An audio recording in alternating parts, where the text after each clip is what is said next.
Majestic ಓಡಾಡಿದ್ದೀವಿ sir, but ಈ ಸಿನಿಮಾದಿಂದ got the opportunity. ನಮ್ಮಪ್ಪ ಎಲ್ಲೂ ಬಿಟ್ಟಿಲ್ಲ, ಎಲ್ಲ ಕಡೆ, ಎಸ್ಪೆಷಲಿ ವಾಟ್ ದೇ ಕಾಲ್, ಹೆಣ್ಮಕ್ಳು ಕೆಲವು ಕಡೆ ಹೋಗೋದಕ್ಕಾಗಲ್ಲ ಮೆಜೆಸ್ಟಿಕಲ್ಲಿ, ಅಂಥ ಕಡೆ ಎಲ್ಲ ಶೂಟಿಂಗ್ ಮಾಡಬೇಕಾದ್ರೆ ಕರ್ಕೊಂಡು ಹೋಗಿ ತೋರಿಸಿದ್ದಾರೆ.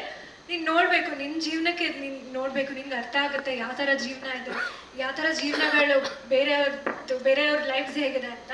ಸೊ ನನ್ನ ಬಿಗ್ಗೆಸ್ಟ್ ಟೇಕ್ ಅವೇ ಸಿನಿಮಾಲ್ ಆ್ಯಕ್ಚುಲಿ ನಾನು ಮೆಜೆಸ್ಟಿಕಲ್ಲಿ ಯಾವ ಥರ ಜಾಗಗಳು ನೋಡಿದ್ದೀನಿ, ಅದೇ ನಮ್ಮಪ್ಪ ಎಲ್ಲೂ ಬಿಟ್ಟಿಲ್ಲ, ಎಲ್ಲ ಕಡೆ ಕರ್ಕೊಂಡು ಹೋಗಿ ತೋರಿಸಿದ್ದಾರೆ, ಬೆಳಿಗ್ಗೆ ಆಗಲಿ ರಾತ್ರಿ ಆಗಲಿ ಥ್ರೂ ಔಟ್ ದ ಡೇ.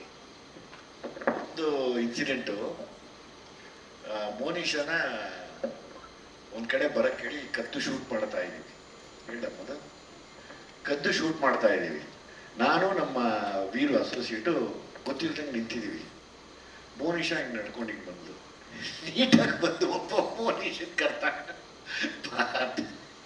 ಏನು ನಡೀತೀವಿ ಹೇಳಮ್ಮ. ಆಮೇಲೆ ಅವತ್ತು ನಾವು ಕ್ಯಾಮ್ರಾ ಹೈಡಿಂಗಲ್ಲಿತ್ತು, ಶೂಟ್ ಮಾಡ್ತಾ ಇದ್ವಿ. ನನ್ನ ಪಾಡಕ್ಕೆ ನಾನು ನಡ್ಕೊಂಡು ಬರ್ತಾ ಇದ್ದಿದ್ದೆ. ಐ ಥಿಂಕ್ ವಿಜುವಲ್ಸ್ ರಿಲೀಸ್ ಮಾಡಿದ್ದೇವೆ ಆಲ್ರೆಡಿ, ಒಂದು ಶಾರ್ಟ್ ಇದೆ ಮೆಜೆಸ್ಟಿಕ್ ಬಸ್ ಸ್ಟಾಪಲ್ಲಿ, ನಾನು ಇಳ್ಕೊಂಡು ಬರ್ತಾ ಇದ್ದೀನಿ, ನನ್ನ ಪಾಡಕ್ಕೆ ನಾನು ಬರ್ತಾ ಇದ್ದೆ. ಬಟ್ ನಾವೆಲ್ಲರೂ ಕೇಳಿದ್ದೀವಿ how dangerous Majestic can get ಅಂತ. ಅವತ್ತು ನನಗೆ ಎಕ್ಸ್ಪೀರಿಯನ್ಸ್ ಆಯಿತು. ನಾನೇನೂ ಮಾಡಿಲ್ಲ, ನಾನು ನಡ್ಕೊಂಡು ಬರ್ತಾ ಇದ್ದೆ.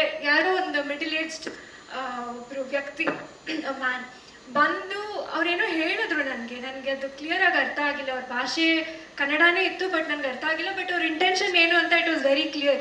ಒಂದು ಒಬ್ಳೆ ಹೋಗ್ತಾರೋ ಹುಡುಗಿನ ಅಪ್ರೋಚ್ ಮಾಡಿ ಬೇರೆ ರೀತಿಯಲ್ಲಿ ಅವ್ರು ಮಾತಾಡಿದ್ರು.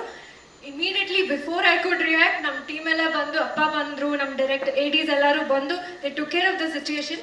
ಬಟ್ ಅವತ್ತು ಅನಿಸ್ತು ಸೇಫ್ ಹೆಣ್ಮಕ್ಳಿಗೆ ತುಂಬ ಹೇಳ್ತಾರಲ್ಲ ಸರ್, ಮೈ ತುಂಬ ಬಟ್ಟೆ ಹಾಕೊಂಡ್ರು ಬಿಡಲ್ಲ ನಾವು ಯಾವುದೇ ಜಾಗಕ್ಕೆ ಹೋದ್ರು. ಸೊ ಅದೆಲ್ಲ ಒಂದು ಎಕ್ಸ್ಕ್ಯೂಸಸ್ಸೇ ಅಲ್ಲ. If they want to trouble you, ಖಂಡಿತ ಅವ್ರು ಬಂದು ತೊಂದರೆ ಕೊಟ್ಟೇ ಕೊಡ್ತಾರೆ.